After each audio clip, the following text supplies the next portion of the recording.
Good morning, Ma'am and Sir. Attendance.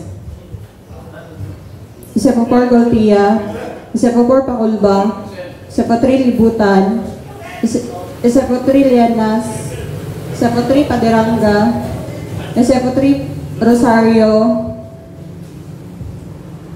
isa po 3 Oba, isa po 2 Apugan, isa po 2 Wow, isa po 1 Dayata, isa po 1 Iter, isa po 1 Pukon, isa po 1 Ridulya, isa po 1 Tilap, isa po 1 F3 Bahulo, F3 Bonani, F3 Buray, F3 Carbajal, F3 Malyari, F3 Romero Patrick, F3 Salyuman Lovelace, F3 Salyuman Frederick, F3 Sumingit, F3 Tagaro, F2 Absidi, F2 Aklaw, F2 Andoy, F2 Kalimbo, F2 Gabor, F2 Los 12, F2 Mirales Abadies, F2 Rabe, F2 Romero Ernesto,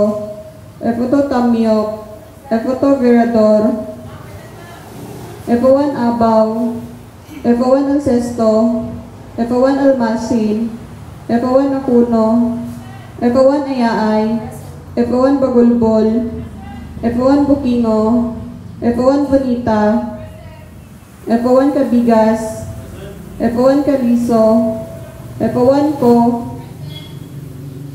F1 Escojedo, F1 Lagrosas, F1 Lawan, F1 Lin, F1 Maestrado, F1 Magnaong, F1 Nagasan Amy, F1 Narisma, F1 Puig, F1 Ramos, F1 Rondina, F1 Silaya, F1 Te, F1 Temistrante, F1 Ubalde, F1 Umbal, Engineer Baang, Engineer Villareta. Thank you, Ma'am, sir.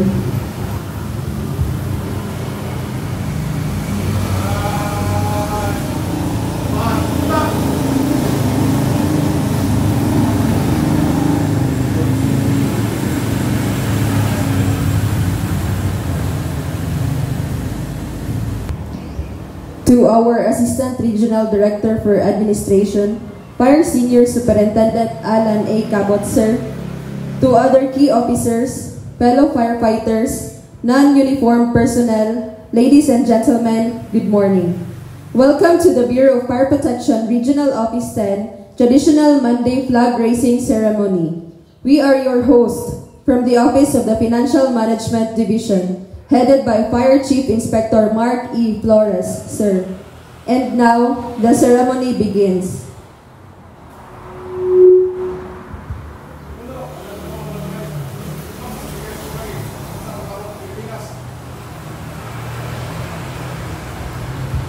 As we begin the week, let us all invoke the presence of the Almighty Creator.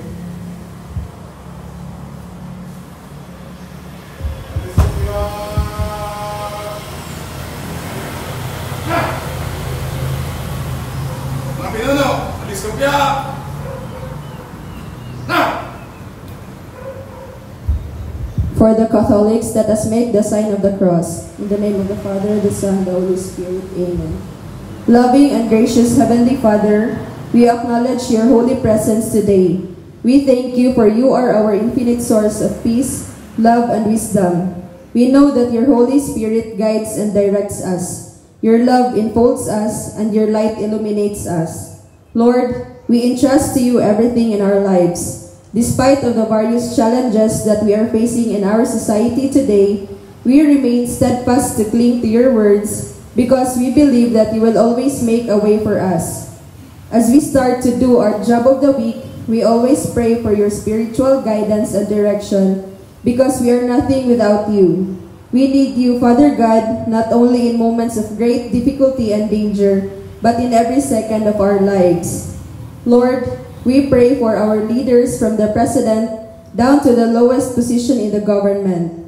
Grant them with your heavenly wisdom. Help them to lead and govern with integrity, and always give them the strength to do what is right for the benefit of everyone. As employees of the government, we likewise pray for your guidance and direction. Guide us in the work we do, that we may do it not for self alone, but for the common good. Teach us always to perform our job faithfully and diligently, so that we will always be a blessing and a source of inspiration to our co-employees, especially to the people who need our services. Give us always the strength to do, patience to bear, and let our courage never fails. All of these things we ask and pray in Jesus' mighty name. Amen. In the name of the Father, the Son, and the Holy Spirit. Amen.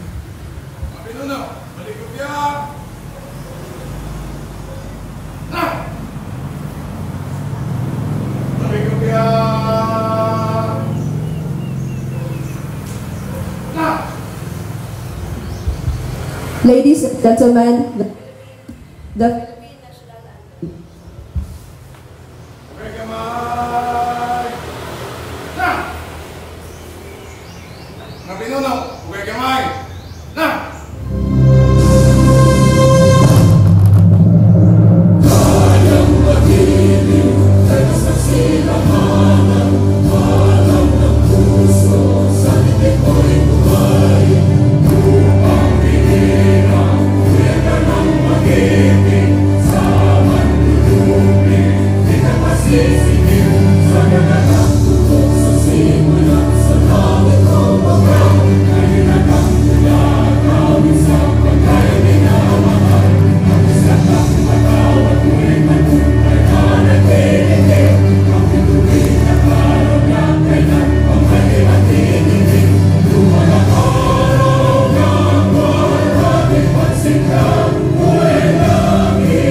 Let us all together recite the panunumpa sa watawat ng Pilipinas, panunumpa ng Lingkod Bayan, BFP Creed, BFP Vision and Vision, to be led by FO2 Demi Dale G. Miralles Abdias.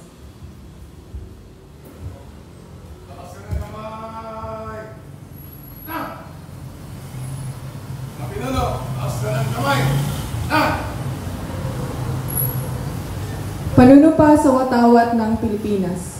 Ako ay Pilipino, taos-pusong nanunumpa sa watawat ng Pilipinas at sa bansang kanyang sinasagisag na may dangal, katarungan at kalayaan na pinakikilos ng sambayanang makadiyos, makakalikasan, makatao at makabansa. Panunumpa ng Lingkod Bayan sa bagong milenyo. Ako ay isang lingkod bayan. Pangangalagaan ko ang tiwalang pinagkaloob ng mamamayan. Maglilingkod ako na may malasakit, katapatan at kahusayan na walang kinikilingan. Magiging mabuting halimbawa ako at magbibigay ng pag-asa at inspirasyon sa aking kapwa lingkod bayan. Lilinangin ko ang aking sariling kakayahan upang sa lahat ng panahon ay mapaglingkuran ko ng buong kahusayan ang sambayanan. Hindi ako makikibahagi sa mga katiwalian sa pamahalaan. Pipigilan at isisiwalat ko ito sa pamamagitan ng tama at angkop na pamamaraan. Isa sa buhay ko ang isang lingkod bayang makadiyos, makatao, makakalikasan at makabansa. Tutugon ako sa mga hamon ng makabagong panahon tungo sa adhikain ng matatag, maginhawa at panatag na buhay. Sa mga tungkulin at tanghaling ito, kasihanawa ko ng may kapal.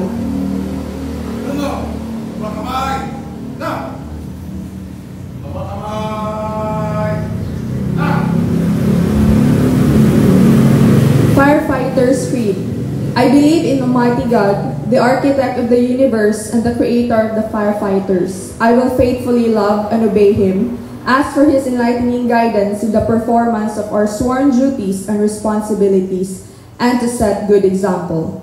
I believe that respect for authority is a duty. I will defend the Constitution, respect the laws of the land, obey the rules and regulations, follow legal orders and this code.